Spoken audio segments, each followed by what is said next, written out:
So you want to start learning how to program for FTC in Java? Well, you've come to the right place. Hi, my name is Kirsten Polk. I'm on Team 8648 Manual Academy RoboRams, and today we're going to teach you how to program with Java and Android Studio. So we're just going to get right to it. Um, One of the first things you're going to look for, we're going to come back to the downloading part of it, but in the season, there's this thing called a SDK, a software development kit that is released that you want to have if you want to be able to program any of the robots in FTC. So, what you're going to want to do is you can look up just FTC SDK to find the most recent one, or depending on the season, you can look up FTC and then enter the season and then SDK. So last year's season was Center Stage as of this making of this video. So I could look that up and it'll give me the Center Stage SDK, but just in case, I'm just going to look up FTC SDK. And right here, this will have all of your code for what you're going to use for your team. It'll have example code, which we'll go over a little bit later. But everything that you need to be able to run your code on your robots if you're going to be programming in Java. So now we're going to come down here to the bottom to this README part of the file, and this is where the downloading of Android Studio comes into play because it tells you what the requirements are for your Android Studio projects. I know when I was starting in robotics, sometimes our computers would come pre-installed with Android Studio, but they wouldn't be in the right version. So you're going to want to look at this requirements tab, and it says to use Android Studio project, you will need Android Studio 2021.2, codename Chipmunk, or later. So any recent one will work for this SDK, but I know in the past sometimes you've had to use an older one. So you just want to make sure that you know what kind of version of Android Studio you're going to use. So basically, you can just look up Android Studio in this case,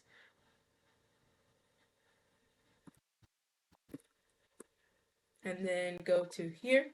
So the latest version of Android Studio on our end is the Android Studio Koala. And all you can do is just download it, read all the terms, and then download it for your computer, and then I'll meet you back when it's downloaded. While the program is downloading, I also forgot to mention that when you get to this SDK, you actually have to download it. So you're going to go here where it says code and you want to download the zip file. So that's also downloading while our Android Studio is in progress. I think it is download though, and that'll be in your downloads folder. You're going to want to save it to a folder that you're going to be able to find during your season that you're like pretty confident that you're going to be using. So what I usually do is just create extract all, and then you're going to want to put them in a different location. So let's just put it in documents, and make it a new folder. And let's call it Center Stage SDK. Okay? And we'll save it there. Select the folder, and then it'll save it to the Center Stage SDK. And we're going to extract all the documents and then put them in there so that it's easily accessible when we're trying to find it and put it in our Android Studio. So now it's saved, and you're going to see a lot of the things are in here. This folder right here is the one that you're going to be using probably the most, the team code folder. It'll be where you put your code and all of these little things right here. I know it seems like a lot of folders, but once we get to it, it'll make a lot more sense. And this right here kind of holds a lot of your sample code so that if you are a beginner to Java or just programming robots in general, you'll have at least somewhere to start if you're trying to like at least get something going.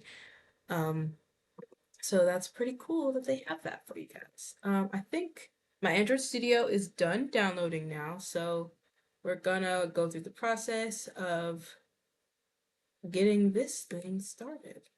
I had an old version that I needed to delete, so this is welcome to Android Studio Setup. We're gonna go through all of the things we need to do to set up, make sure that you're reading it, and then install it. Okay, we are back, and now we're opening Android Studio. So this is kind of going to be our little tour of how we can get started on programming your robots. So, right now, this is some old code from a past season, so don't look at that. You don't need to look at that. But what we're going to want to do is go to File, and then we're going to go to Open a project because that SDK that we downloaded is basically a project that we already did, so we don't need to create a new one. So we're going to go to Open, and then we're going to want to go to where we saved our thing before. Okay, and then we're going to want to find where we named it, and then we're going to click into it, and then we're going to click this first one that says FTC Robot Control Master. Okay, and then we're going to open it in a new window, and then Trust Project, new window. Okay, so now we have our new window with our Robot Control Master, and you're going to see all these folders right here glowing orange. This is good for if you go into your team code folder. Actually, this folder. If you go into your FTC Robot Controller folder, and then these ones right here, okay, then that means that's not good. So, this means that the Gradle has not built yet. So right now you see that the Gradle project sync is in progress, and then the Gradle is building right now. So you're gonna want to let this build, and once these classes right here turn blue, that's when you know that your code is good to use. But for now, while the Gradle is building, we can go into this FTC Robot Controller part and look at some of the sample code that is here. So we can just go to this external part, go to right here, this basic op mode linear. And what this basic op mode is, basic program that uses, I believe, two motors, a left motor and a right motor on a drivetrain. And it basically just programs it to drive forward and back, and I believe you can also turn.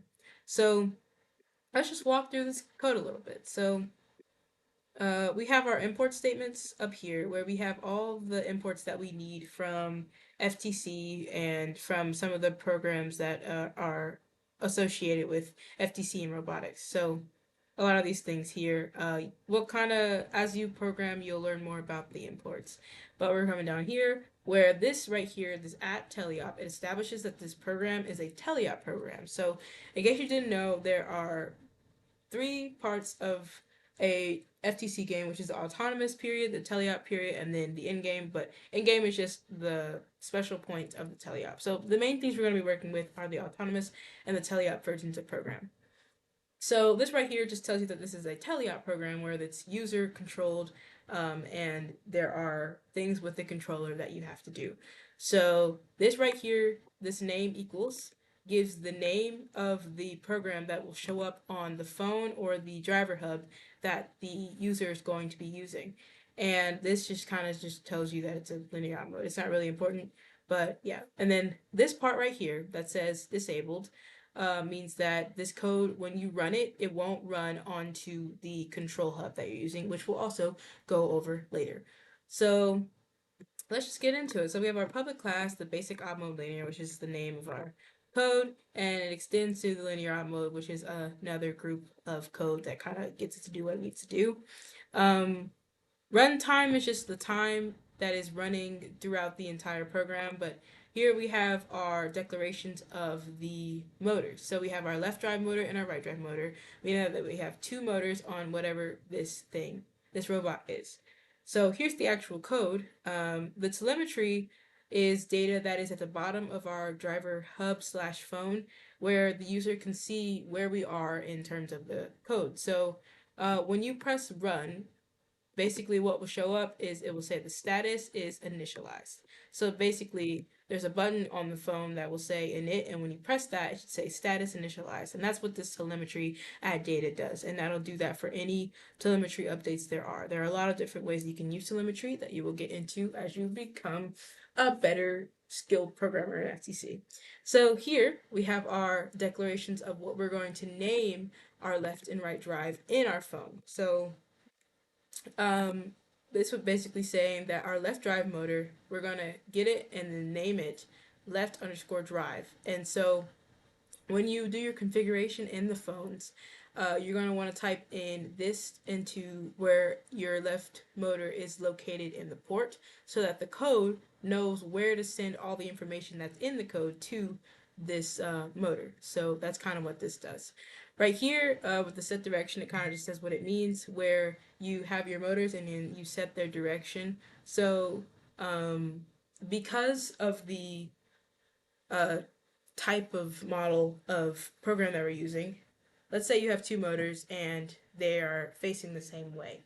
So if one of them's going like forward while the other one's going forward, they're going the same way. But because of the robot that we have, they're facing opposite from each other. So that means if you have them both going forward, they're still going to be going opposite direction. So you have to have one in reverse, one in forward if you want them to be going in the same direction or backwards, yada yada yada. So we just have to have one of them in reverse, one of them forward, depending on type of motors and which way they're going directionally. But for the most part, you don't change this. And that's basically all the code you need for a simple driving program with two motors with the left and right drive. So wait for start would basically mean that you wait for the person with the phone to press the start button, and then it resets our runtime, which is the thing, like I said, the timer that's running throughout the entire program. So this while op mode is active branch of code, it basically gives us what the user is doing with these motors. So we're going to have two variables called left power and a variable called right power. And this is where we're going to get our math for that. So on the game pads, this is kind of how you declare which things go to which aspect on the gamepad. So on this example code, we have the drive, aka the front and the back, set to the opposite, so a negated part of gamepad 1 left stick Y. So the Y axis of gamepad 1 on the left stick. So the up and down is set to our drive. And then our turn is set on gamepad 1, the right stick, and the X axis, so the side to side, and that's how you turn. So this thing right here kind of just sets our left and right power so that it's just like a little math algorithm to get it so that when you press up on the drive, the thing moves forward, press down, it goes backwards, and so and so. And if you notice that it's not doing that, you might have something wrong with your configuration, but we'll get to that later. And then this variable that we kind of saved up here gets set to our left and right drive motors. And then that power is now our official power so that we could use these to drive them, and we have it in there. So remember I was talking about telemetry as well. It also just tells you where you are in the code, and while it is running, it should tell you what the runtime is and how long it's running for, and then it should tell you the motors and then what their power is during the entire process. And that's basically the end of this code right here. So I think now our Gradle has run, and now you see these folders are blue, and these are also blue too. They should be blue with the C in them. If they're not, there's some other issues. But this is what your code should look like when you download it. So that's basically kind of what you need for this aspect. And I think this is a good place to end for this first video. I think the next video I'll go more into detail on some of the other things you need to download code and all things like that. So thanks for watching.